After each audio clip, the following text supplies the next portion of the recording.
The Big Orange Splot.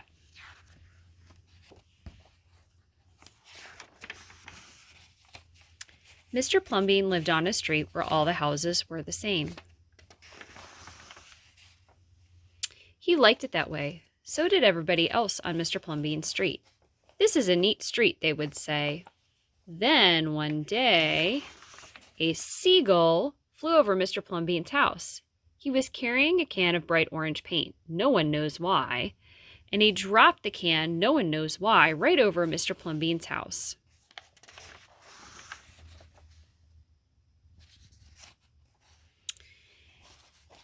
It made a big orange spot on Mr. Plumbean's house. "Oh, too bad," everyone said. "Mr. Plumbean will have to paint his house again." "I suppose I will," Mr. Plumbean said. But he didn't paint his house right away. He looked at the big orange spot for a long time. Then he went about his business. The neighbors got tired of seeing that big orange spot. Somebody said, "Mr. Plumbean, we wish you'd get around to painting your house." "Okay," said Mr. Plumbean. He got some blue paint and some white paint, and that night he got busy. He painted at night because it was cooler. When the paint was gone, the roof was blue, the walls were white, and the big orange spot was still there. Then he got some more paint. He got red paint, yellow paint, green paint, and purple paint.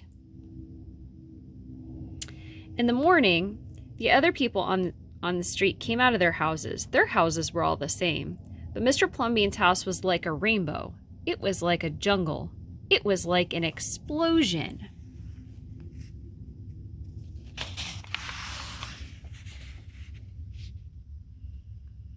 There was a big orange spot, and there were little orange spots. There were stripes. There were pictures of elephants and lions and pretty girls and steam shovels. The people said, "Plumbean has popped his cork, flipped his wig, blown his stack, and dropped his stopper." They went away muttering. That day Mr. Plumbean bought carpenter's tools. That night he built a tower on top of his roof, and he painted a clock on the tower.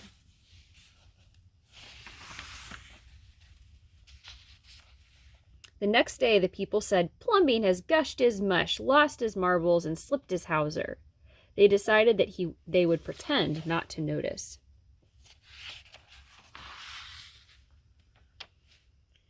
That very night, Mr. Plumbean got a truck full of green things. He planted palm trees, baobabs, thorn bushes, onions, and frangipani. In the morning, he bought a hammock and an alligator. When the other people came out of their houses, they saw Mr. Plumbean swinging in a hammock between two palm trees. They saw an alligator lying in the grass, and Mr. Plumbean was drinking lemonade.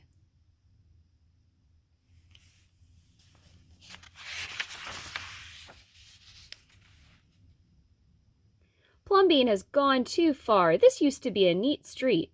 "Plumbean, what have you done to your house?" the people shouted.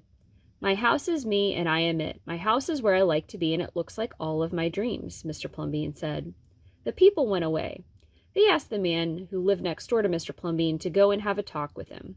"Tell him we all liked it here before he changed his house. Tell him that his house has to be the same as ours so we can have a neat street."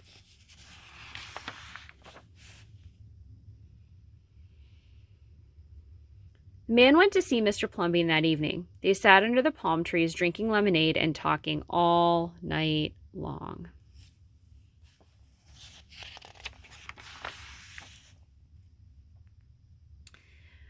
Early the next morning, the man went out to get lumber and rope and nails and paint. When the people came out of their houses, they saw a red and yellow ship next door to the house of Mr. Plumbean.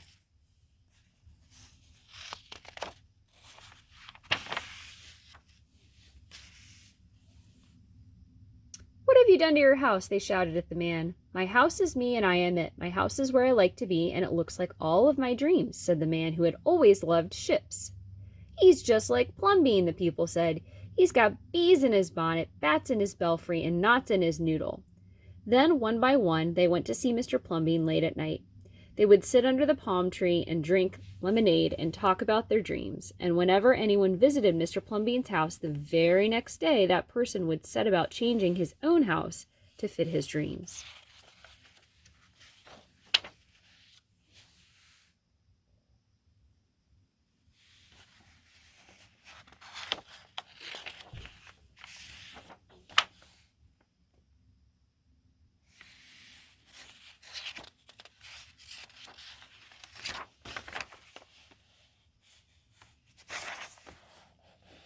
Whenever a stranger came to the street of Mr. Plumbean and his neighbors, the stranger would say, "This is not a neat street." Then all the people would say, "Our street is us and we are it. Our street is where we like to be and it looks like all of our dreams." The end.